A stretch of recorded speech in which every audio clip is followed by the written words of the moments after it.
حذرت الأنواع الجوية اللي باكر اللي راح يطلع يوم الأحد إن شاء الله جميع الموظفين واللي عندهم خطوط أيضا واللي جايب سيارته أنه حاليا يكون على كيفه يمشي بالسريع، لا قدامه يمشي ركض ولا سريع يمشي حاليا، لأن قدامك راح تصير سيارات وكلها راح تقول بصمة وراح تأخر وما أدري إيش.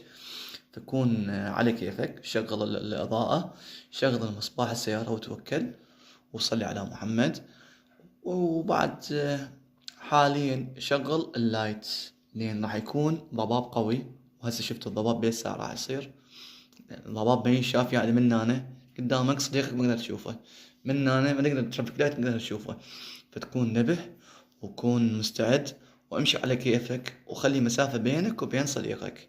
يعني راح تشوفهم هواية موظفين، طلاب كلية، طالبات، طلاب، يعني جامعة أكثر شيء الجامعة راح تشوفون، راح تشوف طلاب ابتدائية راح يداومون مدارس ابتدائية أيضا ثانوية، راح تشوفون كليات، خطوط، يعني الكل راح تداوم موظفين الجميع. فحاليا امشي على كيفك وبينك وبينه تكون مسافة، لا تمشي سريع وشغل اللايت.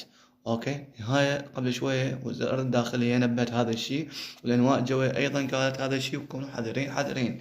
ليش تكونوا حذرين؟ عمود الحوادث والمصير كوارث عليكم، يعني راح تصير حوادث كلش خاطرة ومخيفة لا سامح الله. زي حبايبي، فأرجو أن أقول لكم هذا الشيء يعني حاليا. ولا تشغل دبل إشارة، هذا خطأ، ممنوع شغل دبل إشارة أنت وتقود السيارة، هذا ممنوع. والبس حزامك، البس حزامك وانتبه قدامك كاميرات، وامشي مسافة بينك وبينه على ما توصل بسلام إلى عملك إن شاء الله. أخوكم طه البرشلوني، تحياتي لكم حبايبي.